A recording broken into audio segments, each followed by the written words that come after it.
and the views and opinions expressed on Gaza Corner are those of me, Dore Stein, and the guests who appear and do not necessarily reflect the views and opinions of a KALW public media. Our guest on Gaza Corner tonight is Jonathan Ofir, who is an Israeli Jew living in Denmark, actually a violinist and conductor.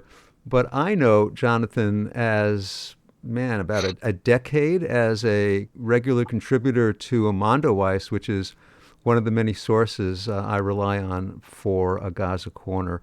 So welcome, Jonathan. Thank you very much, Dory. There was a report by the Palestinian Center for Human Rights, known as PCHR, that shared truly shocking stories of Palestinian rape victims. And Jonathan, you wrote a detailed story about the report titled Understanding the Mindset Behind Israel's Usage of Rape as a Weapon of Genocide. And it's linked at the Gaza Corner section of the playlist at tangents.com. The playlist is in the left-hand column. Thank you, Harry, for posting it. The article was written on November the 17th by Jonathan. What were the findings of this report, Jonathan? Right. Well, thanks once again, Dory, for focusing on this issue, which is it's not being highlighted very much in the mainstream media, not enough. They were basically saying that these testimonies that we'll speak about, they're part of a system of torture. They write that these practices are part and parcel of the ongoing crime of genocide against the Palestinian people in this strip. What we're seeing here is like really the tip of the iceberg of a system of torture in these what Israel calls prisons, which are actually like really torture dungeons. And they're not the first to document this system. I mean, B'Tselem, the Israeli human rights organization, already last year came out with a report called Welcome to Hell, where they were talking about this system. It's not just one camp. There has been one camp that has been more notorious. Sde Iman, maybe people have heard that name, but that's just one of those camps. Due to the so-called ceasefire, many Palestinian, I would call them even hostages, because most of them were arbitrarily arrested. Many have no charges against them. They were in administrative detention, meaning that there was no due process at all. They were released and provided testimonies that were revealed in this report. So talk about the testimonies, or at least a couple that were written that I think that we should share.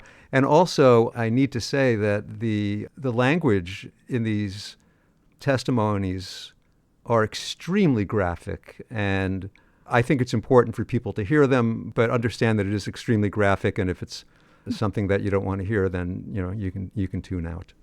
Okay, Dory, I'm going to read out for you some things.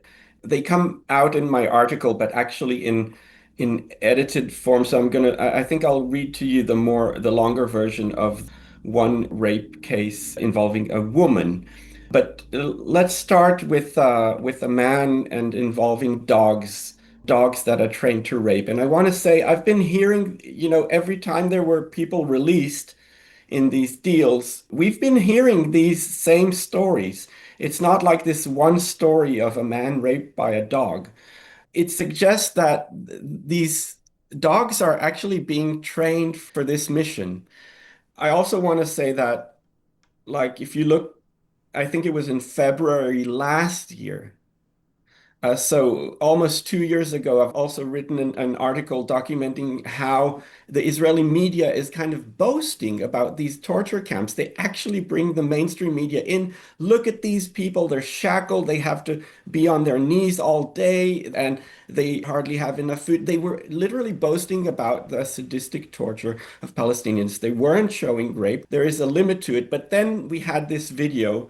We can talk about the video later. But let's start, as you ask, with, what these people are saying. So let's start with this man. And I should say, I Um, should say, Jonathan, that when you talk about the man who was literally raped by a dog, and the mm, dog's being mm, trained mm, to do this, mm. this comes on the heels of such abject dehumanization of saying that Palestinians are are human animals. Exactly. It's like it's a manifestation of giving them this is what you deserve, to be treated literally like an animal. I don't even think anyone would do that to animals unless they were extremely sadistic. But yeah, that's what I see there. They're trying to project this. Okay, I'll read it to you. This section I was moved to a section I didn't know in Sais de Teiman. This is a 35-year-old Palestinian. They name him as AA. These are just initials. He was a father arrested at the Al-Shifa hospital in Gaza in March 2024. So he says, I was moved to a section I didn't know inside Sde Iman during the first weeks there amid repeated suppression operations. I was taken with a group of detainees in a degrading manner to a place far from the cameras. This is interesting, far from the cameras, a passage between sections. We were stripped completely. Soldiers brought dogs that climbed on us and urinated on me. Then one of the dogs raped me. The dog did it deliberately, knowing exactly what it was doing, and inserted its penis into my anus while the soldiers kept beating and torturing us and spraying pepper spray in our faces. The dog's assault lasted about 3 minutes. The overall suppression lasted about 3 hours. Because of the severe beating, all of us sustained injuries across our bodies. I suffered a severe psychological breakdown and deep humiliation. I lost control because I could never have imagined experiencing such a thing. Afterward, a doctor stitched a wound in my head caused by the torture, 7 stitches without anesthesia. I also suffered bruises, fractures in my ribs, sorry, fractures in my limbs and a rib fracture. And I could now, if you're okay with that, I'll read a little bit longer Yeah. testimony from a woman. And I'm a bit detached when I read this because you just can't fathom the details. But you've already warned about the graphic content. It is very extreme. So this 42-year-old Palestinian woman, they call her NA. She was a mother who was arrested while passing through an Israeli checkpoint set up in northern Gaza in November 2024. These people, they were released here in October, right? At dawn, I heard the soldiers shouting, saying that morning prayers were forbidden, and I think it was the fourth day after my arrest from Gaza.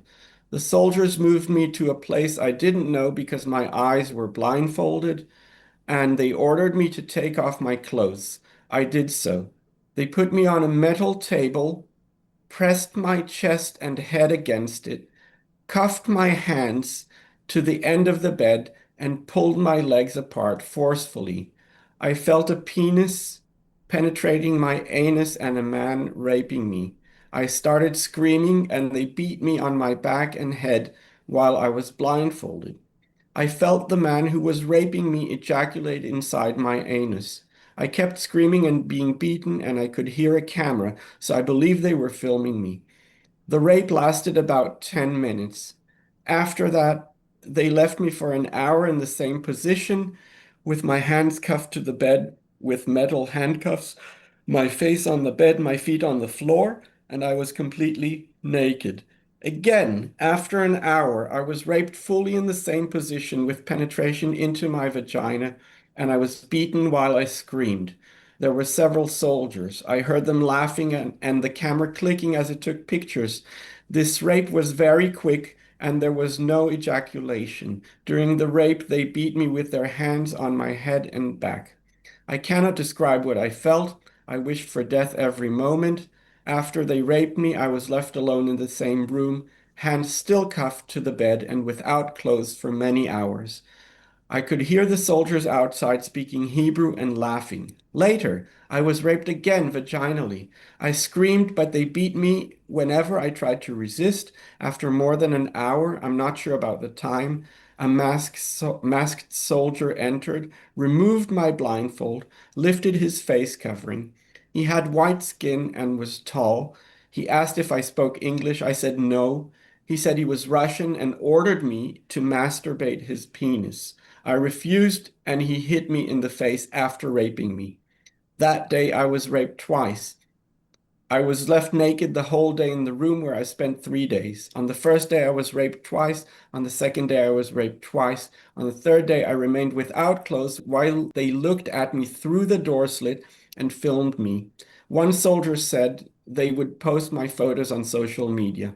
While I was in the room, my period started. Then they told me to put on clothes and transferred me to another room. That was that one. That is Jonathan Ofir, our guest on Gaza Corner, who wrote the piece Understanding the Mindset Behind Israel's Usage of Rape as a Weapon of Genocide.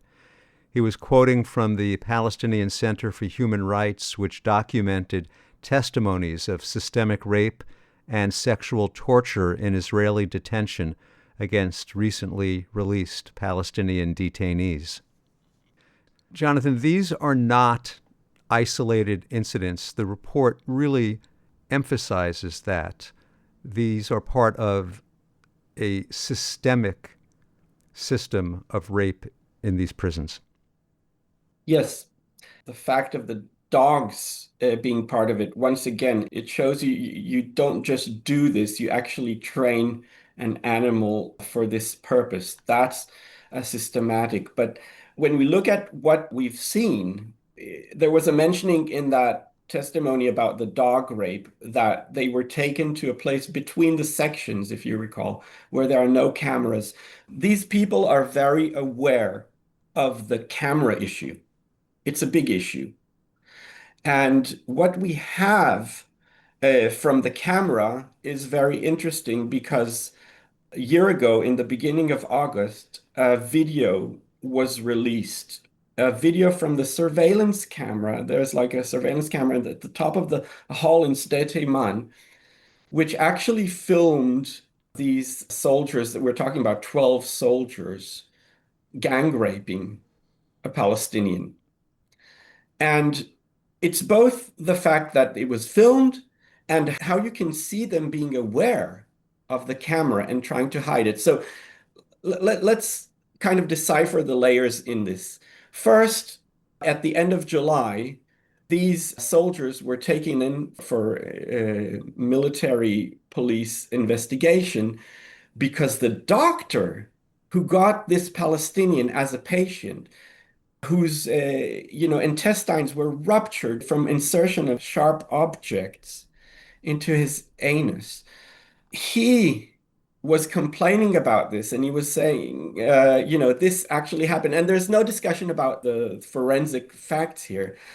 He was beaten in other ways, like this person in the testimony is saying, but it was the doctor who was complaining. Now, an investigation started and it got noticed in the Israeli public.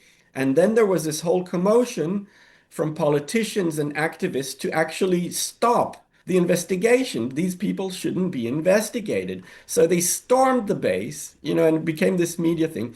And then we got a video. It went on Channel 12, Israeli Channel 12, mainstream media, most watched commercial news channel. And what you saw is this went all over the world, but what you saw is this black and white surveillance camera.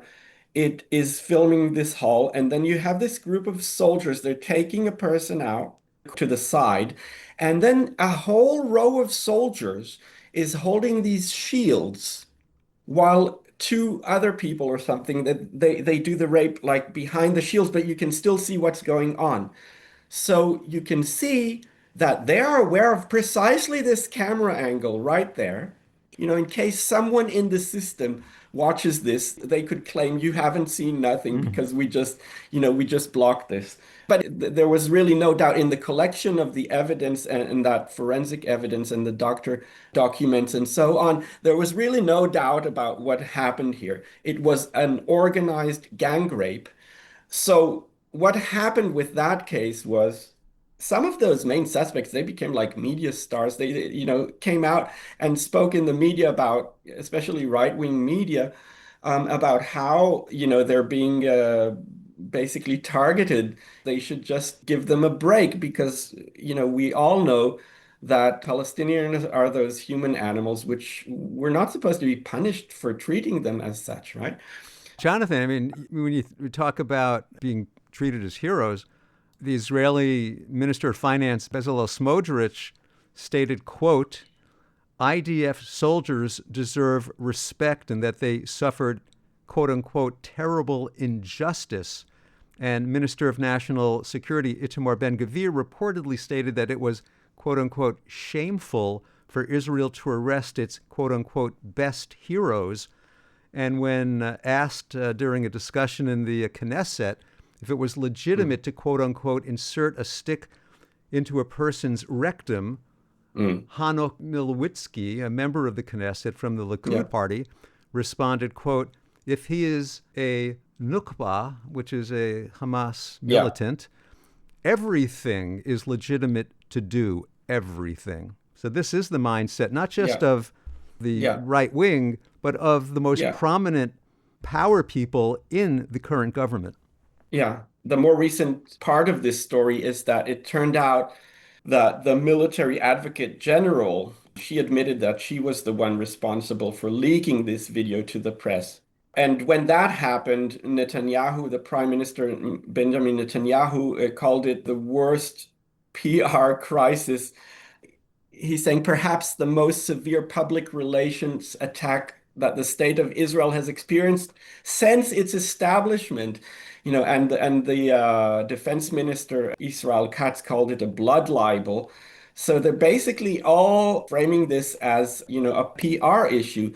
And the military advocate general who leaked it, you can have different analyses of her motivations, but you can actually see it from what she's saying. She has put several cases to gather dust on the shelves, but this case she thought, oh, wait a minute, we're going to have trouble with the international community if we're seeing as not prosecuting such a case. Everyone is going to look and say, you have no justice system. So that's why she was desperate to make the case continue because she was seeing so much political and activist effort to shut it down. And she was worried that it would be shut down and then Israel would get it from the ICJ or from the ICC, from the international courts. So that's why she leaked it. She is claiming that there has to be a certain limit, no matter how terrible you think these terrorists are, there has to be a limit of what we allow to pass. But you can also say, I'm not sure how much her morals weigh against her fear of being internationally prosecuted. And So, she's no longer is no longer y in her position. Yes, she resigned as she admitted it because she resigned exactly a few days after that in the investigation of the leak was going on in the court case. But the Um, shocking thing, Jonathan, is that the Israeli media is completely consumed about the leak, but they're not talking about yeah, the gang rape. I mean, yeah, that's in the background. It's the leak yeah, that's become the story. Let's move on. I really want people to understand that the systemic rape is something that has become completely permissible under the encouragement from National Security Minister Itamar Ben-Gvir, because since October 7th, comment on how he has made sure to increase the suffering of Palestinian prisoners and worsening their conditions. In fact, he did that, he when did that he earlier. did that earlier, but after October 7th, it was on steroids. Absolutely. And the testimonies definitely confirm that. I mean, he established a regime of actually torture and beatings. We've actually had testimonies of I would actually call them Palestinian hostages, where the prison guards, they invited Israeli civilians in to watch them being tortured. They're being stripped naked.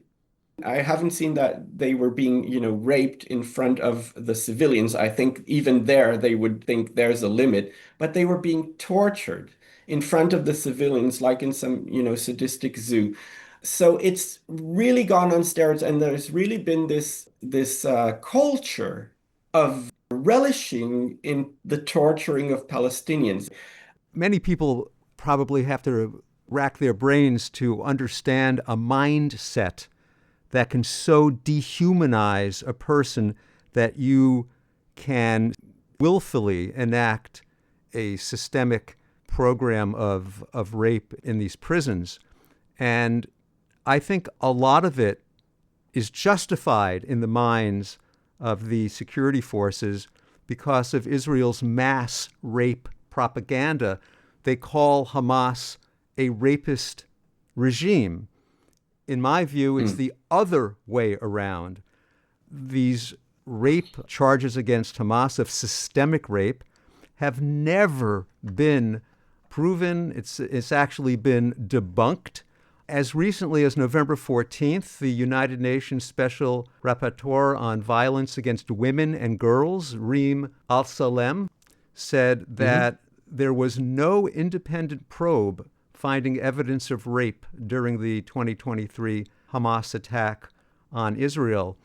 A UN fact finding report in January of 2025 said that it was, quote, unable to meet any survivors of sexual violence, unquote, and did not find direct forensic evidence or proof that the sexual violence was systemic, meaning, parenthetically, meaning centrally planned or ordered as a weapon of war. But Yeah. meanwhile, Israel's Yeah. version got out into the mainstream media, and even President Yeah. Biden said, and this was not even anything that Israel admitted to, but Biden said that babies had been decapitated, which was, Yeah. so absurd and false. But these kinds of things became embedded, as you say, in the Israeli public consciousness. And the soldiers used this as a way of justifying retaliation and raping Palestinian men and women as a means of saying, basically, we're getting you back for what you did October 7th, which was a false narrative. There may have been isolated rapes. That's something that is still not resolved, but it was absolutely not systemic. No one has brought forensic proof for that. I agree with that overall assessment, and Pramila Patten UN report of early this year is an example of she could not determine a pattern, but the thing is she did not even have the capacity to investigate it. Right. Israel permitted her to come there and speak with the president and get the Israeli version and hear about things, but precisely because she did not have the mandate to investigate. The body that did have the mandate to investigate was refused entry to Israel. Israel does want to control that narrative and basically get the UN premature, or is that what you call it, the UN Mm-hmm. blue stamp for its propaganda. Yeah.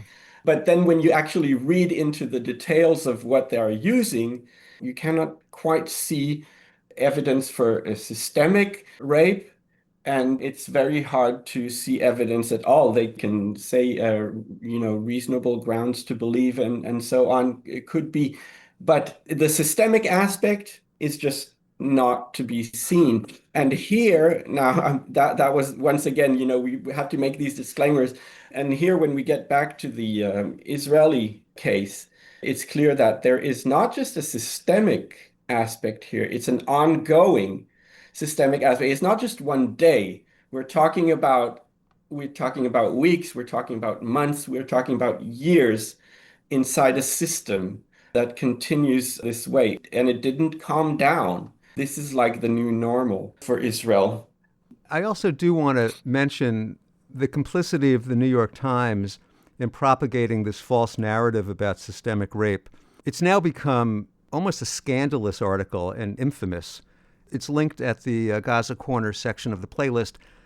People can look this up. Screams Without Words: How Mm. Hamas Weaponized Sexual Violence on October 7th.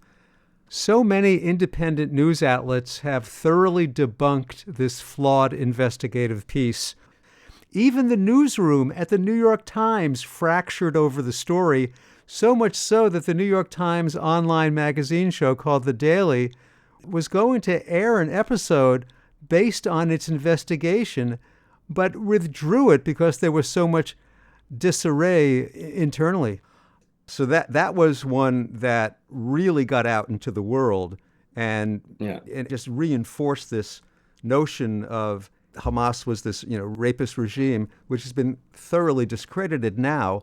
So you do a Mm. good job in the article of getting into the mindset of how the, Israeli security forces can actually do these most sadistic, horrific acts of rape and sexual violence against these inmates because in their own mind, they're justifying it as a means of retaliation for what they think falsely was done to the women on October 7th.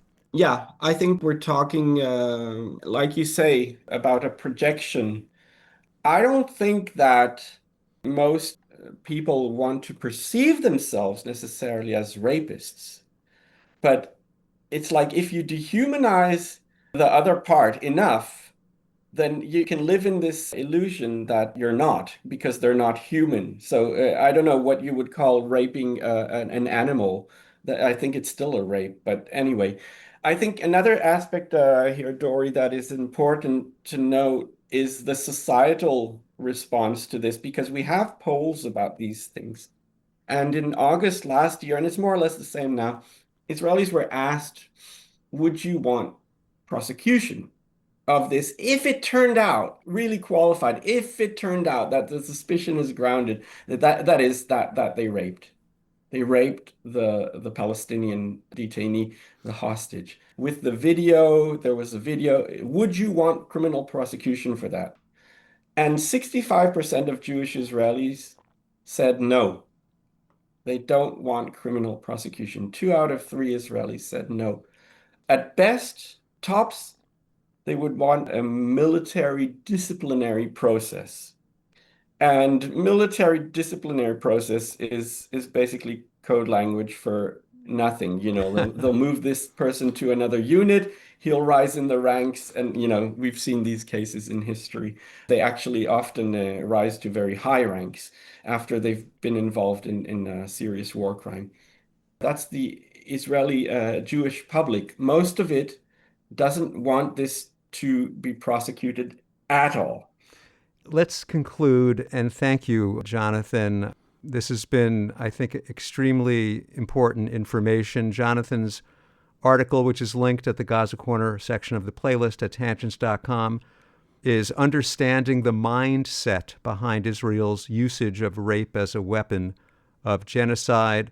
And his story is based on the Palestinian Center for Human Rights report, which documents the testimonials of systemic rape and sexual torture in Israeli detention against the recently released Palestinian detainees. So thank you, Jonathan. Jonathan Ofir is an Israeli Jew. He resides in Denmark. Not only is he a writer and contributes regularly for Mondoweiss, but he's also a violinist and conductor. Thank you, Jonathan. Thank you very much, Dory. Thanks for having me.